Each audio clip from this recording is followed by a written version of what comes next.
All attendees are in listen-only mode. Hello, everyone. Thank you for joining today's media briefing with Cody Rhodes, Executive Vice President of AEW. Please make sure your phone is unmuted. This allows us to open your line to ask a question. So if you'd like to ask a question, please unmute your microphones now. We will control the mute and the unmute. Once you have asked your question, we will mute your line again to avoid any background noise during the response. To ensure that you have a good audio connection and can ask your question, if you look on the audio portion of the dashboard, your go-to dashboard, please make sure that your correct microphone is selected so that you can speak. To indicate that you've got a question or would like to ask a question, please click the hand icon on the dashboard. You can also type in a question anytime in the questions section on the dashboard, and we will make every attempt to include your question. I will now turn the call over to Jim Woodcock. Jim? Thanks, Rob, and thanks to everyone for joining us. This is a tradition, obviously, before the pay-per-views, and obviously, as also is tradition, with us today is Executive Vice President of AEW, Cody Rhodes. So here in a minute, Cody is going to be available to discuss what to expect tonight on Dynamite on TNT, the incredible matchups we have in store for Revolution on Sunday night, as well as the current state of AEW. So without further ado, let's now turn the call over to Cody for some opening thoughts, and then we're going to open your lines for questions. Cody? Hey, everybody. As usual, it's been an honor for us to continue working and helping to provide a bright spot for fans in these difficult times. I, of course, am looking forward to my match tonight with Shaq and Red Velvet and Jade on Dynamite. And I'm also looking forward to talking about Revolution, the second iteration of Revolution.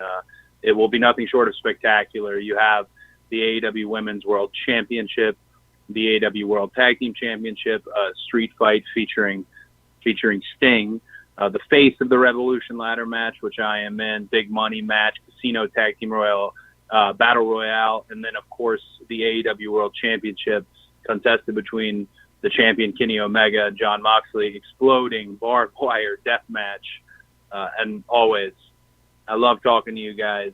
It's a special part of my day. I get very excited about this when we get to do it. So let's just dive into the questions and get rolling. Thank you, guys. All right, Cody, thank you very much. So here's what we're going to do. I'm going to call on Connor Casey from Comic Book first, and following Connor will be Stephanie Francombe from Steel Chair. So, Connor, the floor is yours. Well, thank you, Cody, for doing this today. Really appreciate it. Regarding Revolution, you've got this exploding barbed wire death match as your main event. I'm just curious, how do you feel about death matches, and what do you think their current role and place in modern pro wrestling is? Well, I think with a lot of things, AEW, death matches have a certain identity that's already been given to them. If you look back at FMW and explosion matches that happened in the past. If you look at what Terry Funk has done, and then even fast forwarding to Matt Tremont today in this era, those are nice parallels. But anything that involves Kenny Omega is going to be unique in a sense, and it's going to have its own identity. And obviously, being under the AEW umbrella, I'm having to speak very vaguely about it because I've only seen the barbed wire that's starting to be wrapped. I don't have a clue how the explosions will work. I'm just as on the edge of my seat as everybody else is about it. I think, to me, the most important thing is the title itself, and that it remains in proper hands. As people know who have followed the product, from a creative standpoint, Jon Moxley a little bit screwed out of his championship. Well, a lot screwed out of his championship, and what a wonderful reign he did have. Kenny Omega returning to form and the cleaner kind of reemerging on the scene. no pun intended, it creates a very combustible and dangerous environment. This match would be going on last even if it wasn't for the world title because it's incredibly violent. Viewer discretion advised on a death match like this, but I'm just as curious as everybody else. All right, thanks, Connor. Thanks, Cody. Okay, Stephanie Francombe is next, and we're going to follow Stephanie with Jim Barcelone from the Miami Herald. So, Steph, you're up. Hi, Cody. Hello, nice to hear from you again. Do you hear me? I can hear you. Okay. First of all, congratulations for the little girl to come. It's fantastic news that was announced on TV. I want to tell you about the big Paul White. Sorry. It was a surprise for many of us to find out that he was now a member of AEW. Can you tell me more about all things happen? And also, do you want to have more, I would say legends, but people with that experience like Paul can have, more people like that in AEW? Thank you very much. Oh, thank you very much for your question. Paul White is a big part of my career, as some of you know, and then people who have kind of studied our industry. We were involved in a WrestleMania together, and that will always bond you in a unique way. The Paul White that AEW is getting is extremely, extremely motivated. I can tell you, there wasn't a long negotiation process simply because he wants to be here, very much so. And he wants to be here in a different capacity as far as announcing and commentary goes with Elevation. I do think there's a match R2, R3, or 4, and that's just me personally because I know he's able to still go at a high level.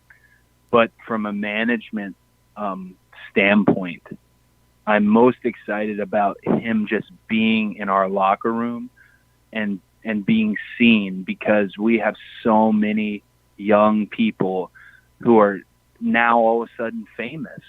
Nobody knew who Britt Baker, Sammy Guevara, MJF, or Ricky Starks really were a few years ago, and now they are emerging on cable and across Warner Media, and they're the future of wrestling. They're all very important to me, and someone like Paul, not unlike how Sting has been, someone like that is really good to keep people grounded, to keep things in perspective. Paul White has more to give, and he's going to give it, and he's going to give it at AEW. So I'm very excited to see that. Thanks, Stephanie. Okay, next we're going to go to Jim Barcelone from the Miami Herald, and I'm going to ask Joel Torres from Contralona to be ready to go. Jim? Thank you all. Thank you, Cody. I'm curious, talking about Paul White, and just what is it like, not only having him, but when you think about what he's done in his career, and now you're going tonight in a tag match against Shaq. Is it just coincidence that Paul just happens to be here now with that big tag match tonight?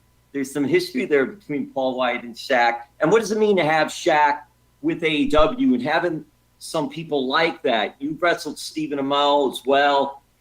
What does Shaq bring or give to AEW as far as mainstream appeal and just getting more eyes on the product?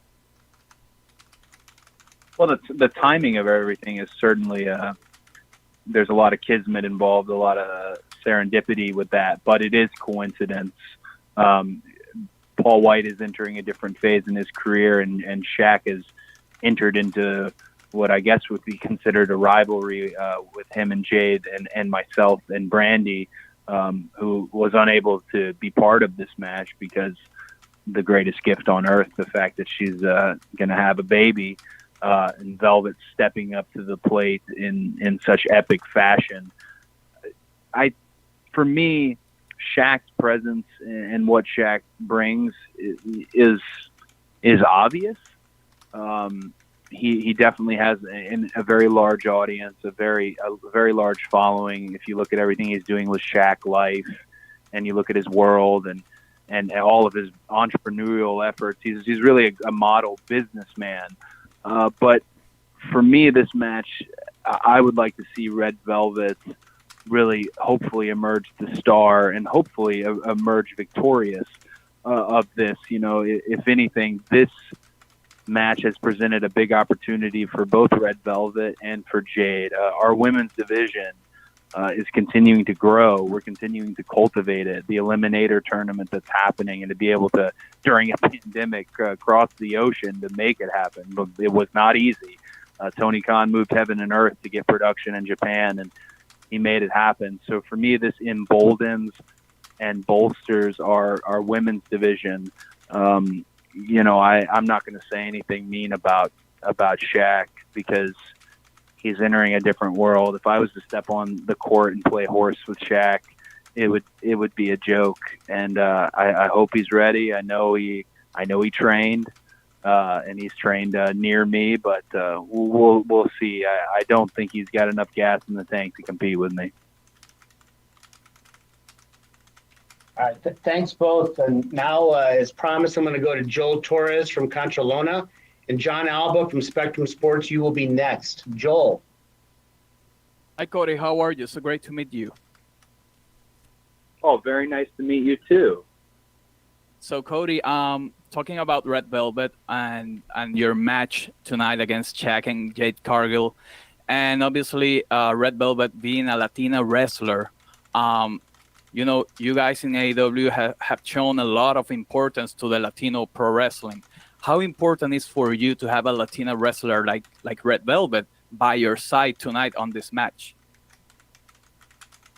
I think it's just a beautiful thing as far as to have diversity in your locker room and diversity in your space, and to put it out there and it be excellent content. Some of you may know, people who have studied the business, it used to not be that way, because promoters were really adamant about only having one of a particular demographic or even a minority, and they would try to almost make that a gimmick to a degree. And this is years and years and years ago. I'm not talking about anybody currently, but today the best wrestlers are from all around the world. You can find them in pockets from the north to south, east to west, and that to me is very exciting. I want to continue to cultivate. I take scouting trips even during the pandemic, and I'm excited as the world slowly opens up and safely opens up to continue those scouting trips,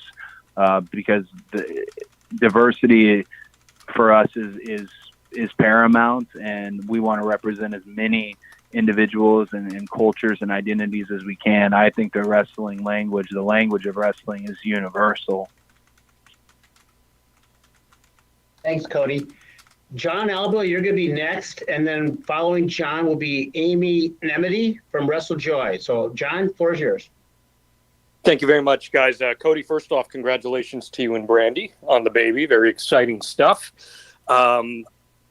Believe it or not, it has been pretty much a year that we are in the middle of this pandemic era of pro wrestling.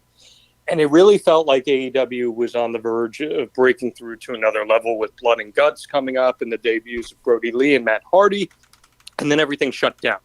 So what I'd like to know is, where do you think AEW was heading before the pandemic and what you were able to accomplish? And how can you pick up from that place and ensure that you spend the rest of 2021 and beyond getting back to where you guys were on track to be?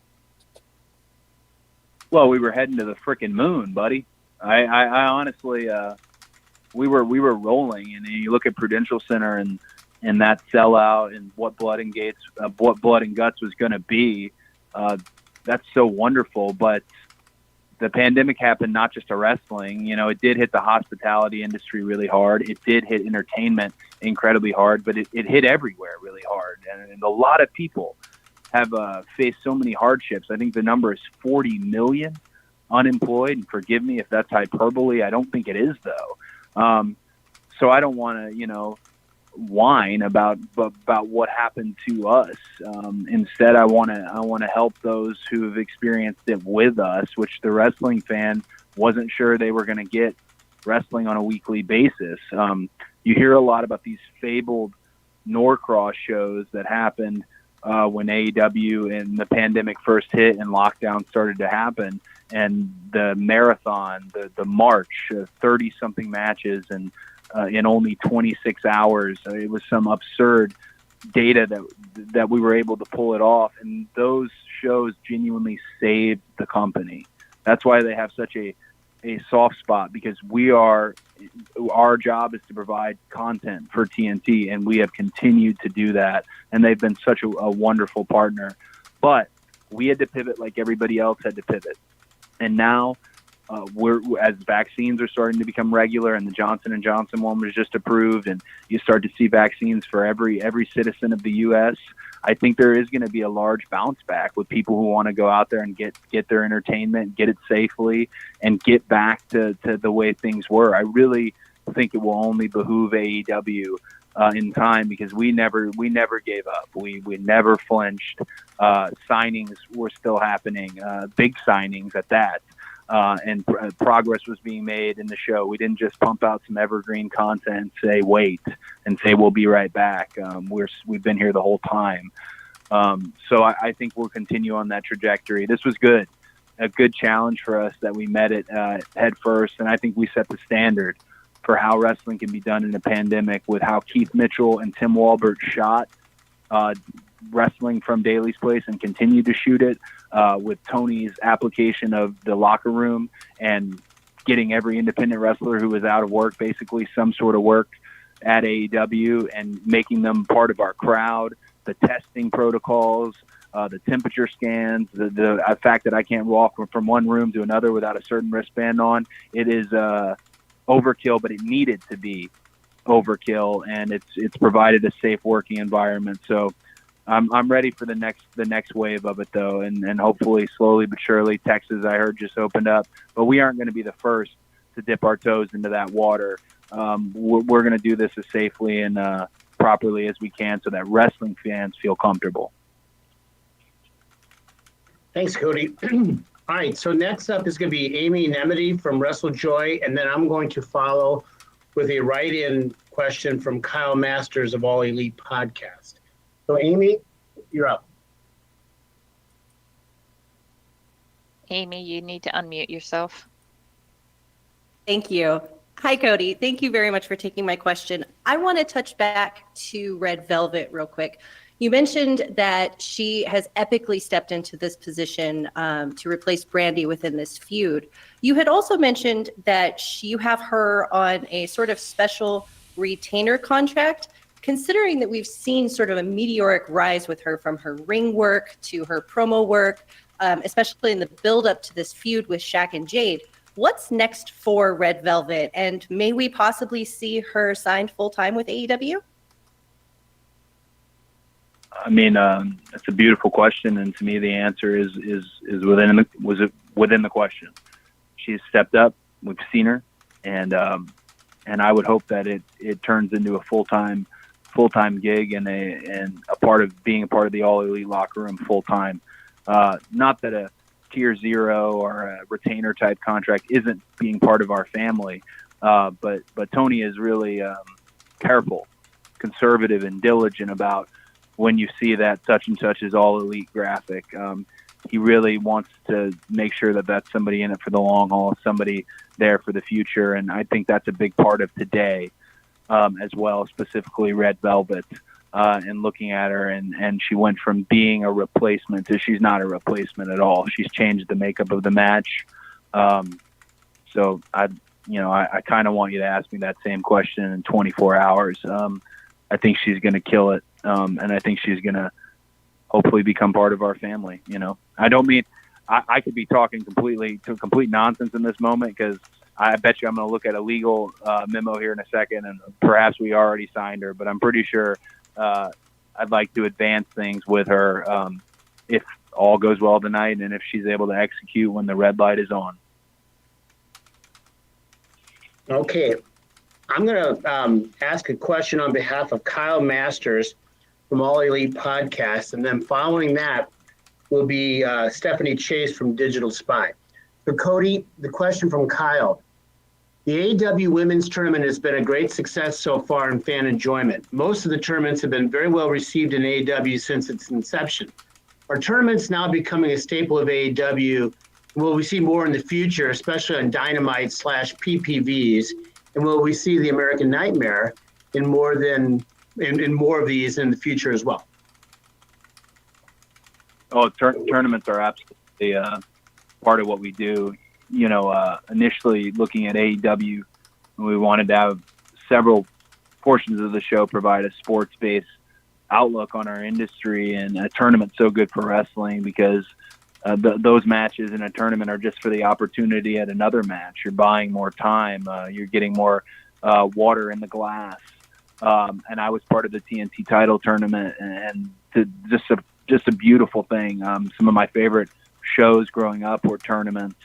And even the 2-day classics, you know, the Crockett Cup all the way to King of the Ring. A tournament, when you do it right, is certainly something special. And I think for sure you'll see more tournaments, and tournaments that, you know, right now we have one that's geared around the AEW Women's World Championship, Sheeta being such a wonderful champion, just an absolute ace.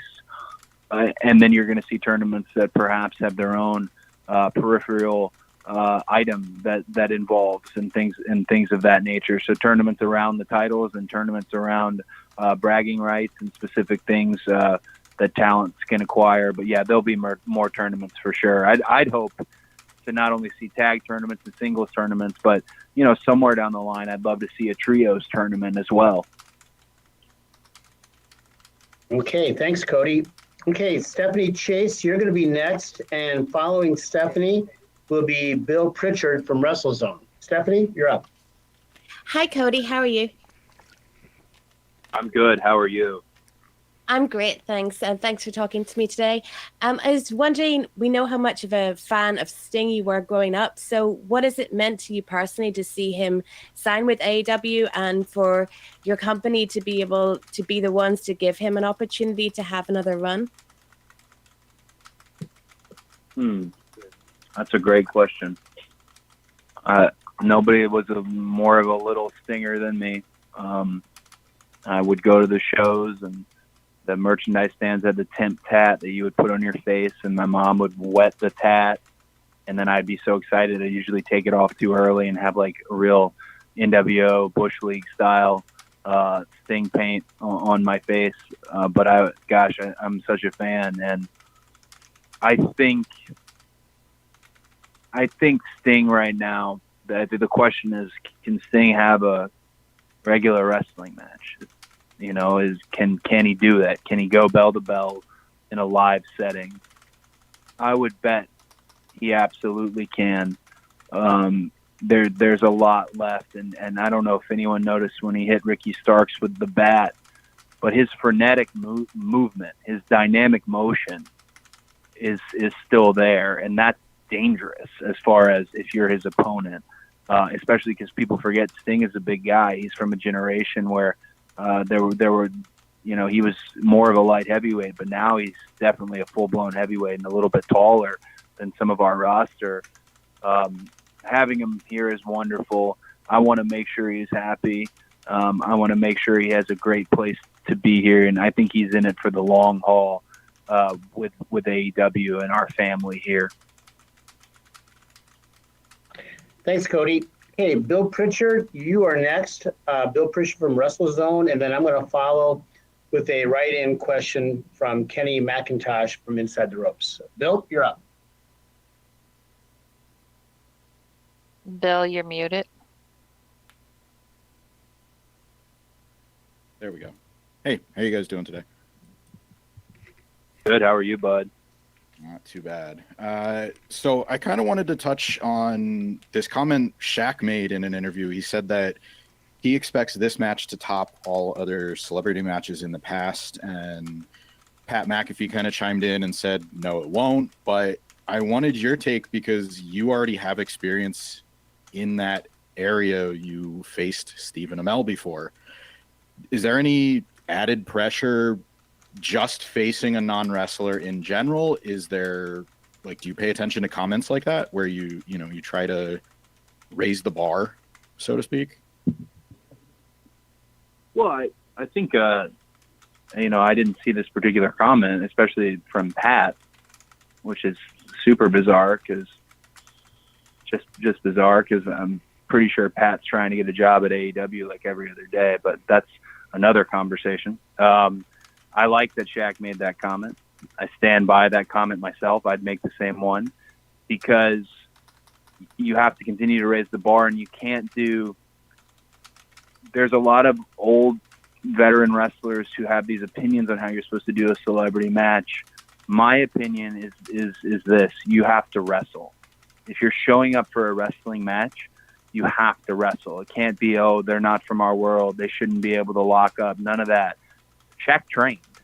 I never trained with him, but he trained for this. So I anticipate he's going to know his way around the ring to a degree. Now, he doesn't have the experience that I have for sure.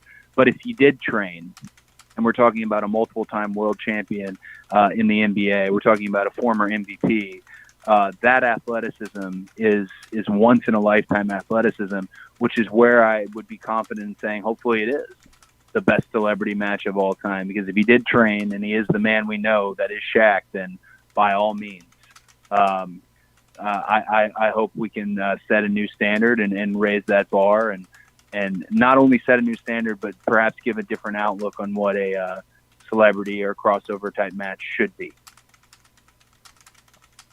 Thanks, Cody. Okay, I'm gonna read a question from Kenny McIntosh from Inside the Ropes, and then I'd like to ask Ed Robinson from SiriusXM to be ready. So from Kenny McIntosh, with the story from Wrestling Observer that NXT will be moving to Tuesday nights, can you talk about the strategy you guys have had from the start and focusing on what you guys are doing and not reacting to the other show? And how excited you are at the prospect that people might not have to choose a show anymore and have AEW as the sole destination on TV for Wednesday nights?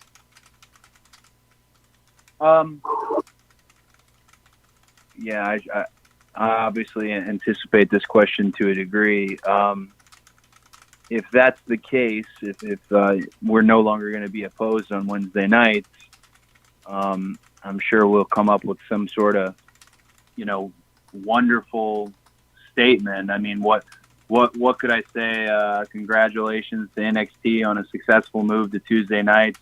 The real winners are the fans who can watch NXT and Dynamite live every week, as this is a marathon, not a one-night sprint. I could say that, but I don't want to be sassy or a jerk, because I think them moving, perhaps something else will end up on Wednesdays. And not only that, AEW Dark is on Tuesdays, so AEW Dark would potentially be opposed. That's why we can't get into a matter of being reactionary. We just have to put out the best show. We really do. And if they want to beat us, they have to put out a better show. It's honest competition. Yeah, there's digs, and they're fun, and they're lighthearted. Believe me, all the locker rooms tend to love each other. It's more the management that is pointed at one another. And even that, there's, a friendly relationship. Tony's a different type of management person, a different type of executive. I would love us to be alone on Wednesday nights, but I'm prepared for there to be something else in that slot. So we'll see. Thanks, Cody. Okay, Ed Robinson from SiriusXM, you're next, and following Ed will be Garrett Martin from Pace Magazine. Ed? Cody, happy to be on the call today. How are you? I'm good. I'm going to be honest. I broke my phone yesterday, and it was flashing green at me as I was answering that very, very good question last. So I thought I was going to lose all of you, but I did not. So if I do lose all you, we got somebody in here to back me up, just so you know. So I'm good. How are you? Always good to have a backup. Good. While we're on the subject of other promotions, with the announcement that the NWA will be relaunching later this month with a pay-per-view and the return of its weekly show, what will this mean moving forward for the working relationship between AEW and Billy Corgan? Will this lead to more crossover down the line, more of a symbiosis between Dynamite and On Power? It could. It absolutely could. Tony really is, as he's dubbed himself, the Forbidden Door. If you think it's not an area where we can tread into, he finds a way to tread there and do it peacefully and coexist well. I definitely think we'll see more cross promotion potentially with the NWA or with Impact or with New Japan or AAA or a myriad of companies. It takes trust and it takes time, and when we bring people in, we always try to treat them better than we treat our own almost when it comes to having our guest wrestlers, our guest luminaries, our guest bookers and promoters, things of that nature. So I'm glad to see NWA still moving, Billy's still moving forward with the project, and I'm sure you'll probably see a little bit of crossover, a little bit of fun crossover. All right. Thanks, Cody. Okay, Garrett Martin from Pace Magazine, you are next, and following Garrett will be Tim Battle from iHeartRadio. Garrett?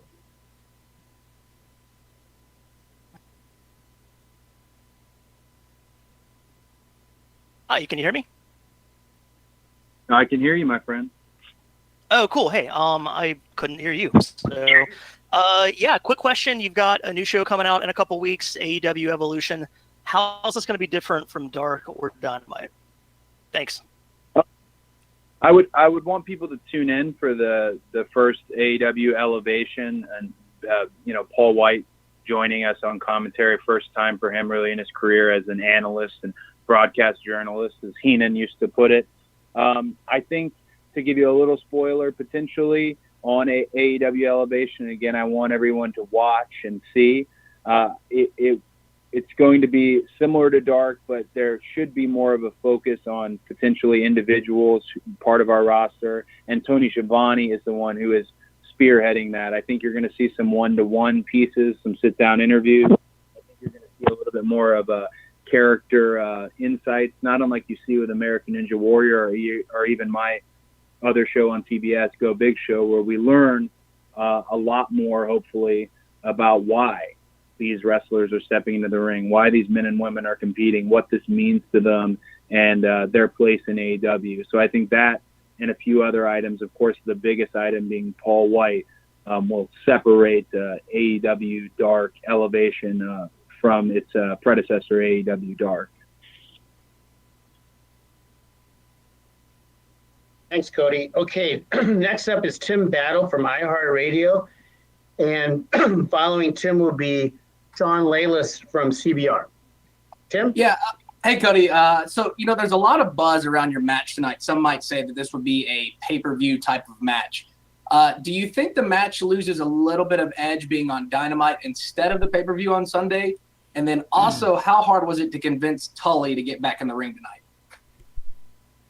Well, I would say the FTR boys, I don't know how much convincing they actually had to do. Tully has always got that wild look in his eye that I wish so many other people had, in terms of he wants it. I don't think it was a difficult conversation. I think we've got a few surprises here for Tully tonight, as we are very excited, and it's not lost on me what it means, him returning to the ring.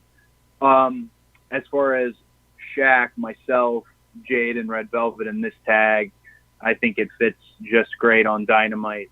We've actually talked about it on the call before, whereas the economics of the industry are much different now. The pay-per-view and the streaming and everything to that nature, there's a great deal of opportunity there, but the television money is your bottom line sometimes, and providing the absolute best content for Dynamite and not doing a really carny, let's stretch it, that wrestling has done in the past.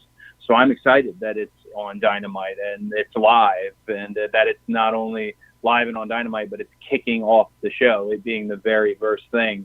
it just makes for a great show. And actually, to extrapolate a little bit on this, one discovery I think we've made, and Tony Khan seems to be really keen on it, and I love that, is that our go home to pay-per-views might always end up in some way being themed. They're always going to have a heavy hitter of a match on them because they shouldn't be a throwaway. A lot of rivalries and stories and angles, if you will. Sometimes the wagon is already in the barn and you run a VTR and, hey, say check out the pay-per-view. But for AEW, we still want that go-home show to not only be significant but newsworthy. And we're learning that as we're finding our own identity. So that will be exciting moving forward.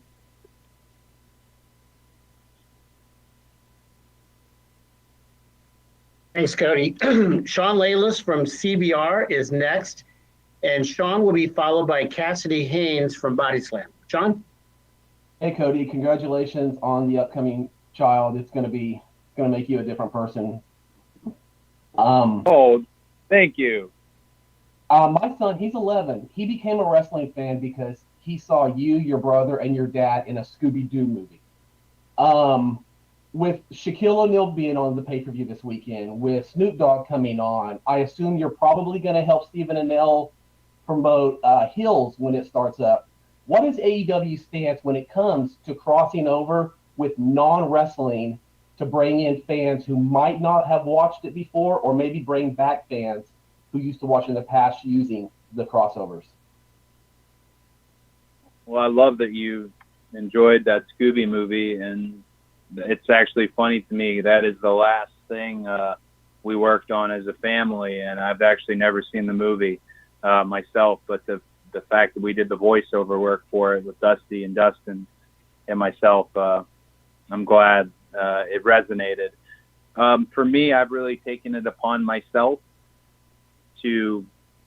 I want to grow our audience, and I know we have the best bell-to-bell wrestling. We have a guy like Pac here.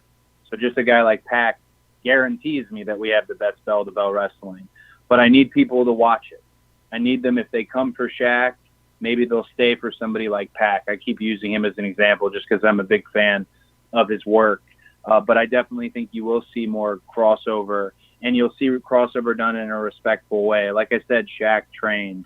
You mentioned Stephen Amell. Well, he also trained because that's the only way I would insist on doing anything. That to me is important. You can only bring in people for when it comes to a crossover that respect your business. Snoop Dogg, nobody respects wrestling more than Snoop Dogg and has a love for it. You don't need to chase Hollywood A-list and B-list if they're not into this. And Shaquille O'Neal is somebody who's very into wrestling and knows a lot about it. You know, grew up watching Leroy Brown and JYD, and he has a lot of opinions and things to say about them, and as a fan. And again, like I said, he trains. So yes, you will see more crossover. And my goal here is always to grow our show because I want to grow more fans. I want to make more fans happy. You will see it, but it will always be done in a disciplined way. We want people who love our sport and love our form of entertainment because they make for the best guests. Thank you, Cody. Okay, Cassidy Haynes from Body Slam, you're next. We're going to follow Cassidy with Rich Fan from Pro Wrestling Torch. Cassidy. Yes, hey, thanks, guys. Hey, Cody, how's it going? Good, buddy. How are you? Good, man. So with the women's tournament finals wrapping up tonight with the winner going on to face Shida, you recently tweeted about Maki Ito and how you like to see her win the tournament. Is there many talks about and possibly bringing her back into the company to work more now that the tournament's wrapped up, especially after how big of a reception she got online? Absolutely. Maki Ito, the deity of, well, I can't say it on this call, but Maki, she impressed, as did many of the women in the Eliminator tournament. And I thought that was really special. I'd like to give a little shout out to Shida and Emmy and Kenny, of course, and Nakazawa, because like I said, Tony moved heaven and earth to make that happen. It's very difficult in a pandemic to get a show in another country, and somehow somehow weave it into the fabric of our own show. So they did a wonderful job with this tournament. And I think a discovery from this, and we were talking about how much tournaments can benefit and function your show, is someone like that who had a following. And we want people who have a following.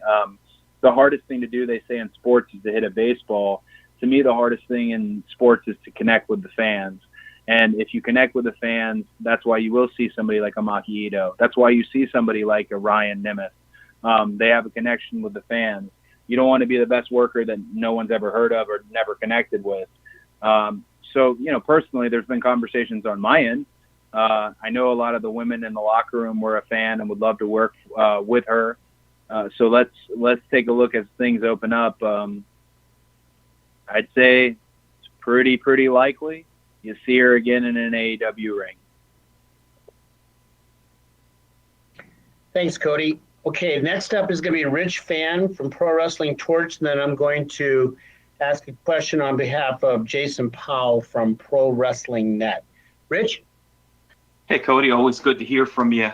My question is really about developing younger talent. So you've had a lot of success working with the younger talent, and from places like WWE or other places coming into AEW. You've mentioned your school that you've worked with, your brother's school's opening, but in particular, Darby, MJF have become top-tier performers, and now tonight you have Jade and Red Velvet. With the tag match, what does it mean to you to not only see your status as a star grow, but also kind of being the king and queen maker behind the scenes in developing some of these younger talents, both on Dark and on television? Man, that's a really romantic way of describing me, and I'll take it, because I have heard in wrestling companies, in the ones I've been in, how important it is to make new stars, and then I've seen people not make new stars, or I've seen people not push down on the gas when the right moment occurred.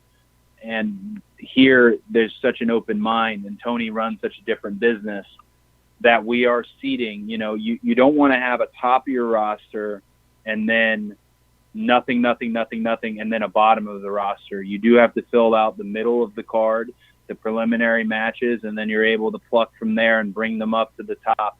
And then they might swing back down, but then they'll bring the interest will be risen to the top. It's a whole formula, and I think we're the best at doing it because we had to do it.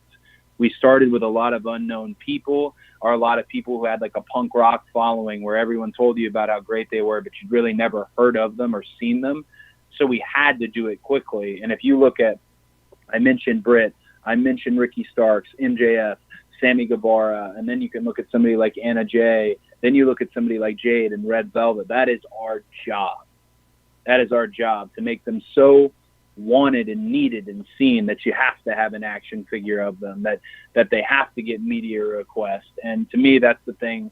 It's the most gratifying thing as a wrestler, other than when you win the title yourself or win a title yourself, to hear the reaction for somebody who you just made.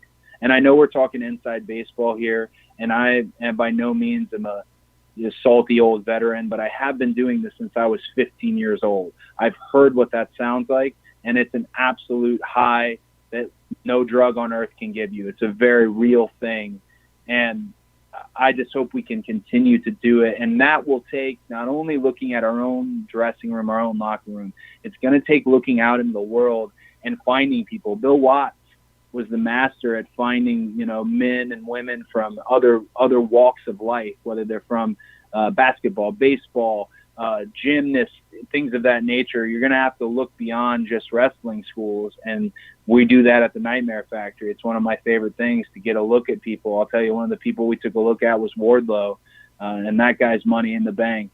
That guy is absolute money in the bank, and he's young, and he's hungry. He just borrowed my Bret Hart book. I hope we can continue to make stars.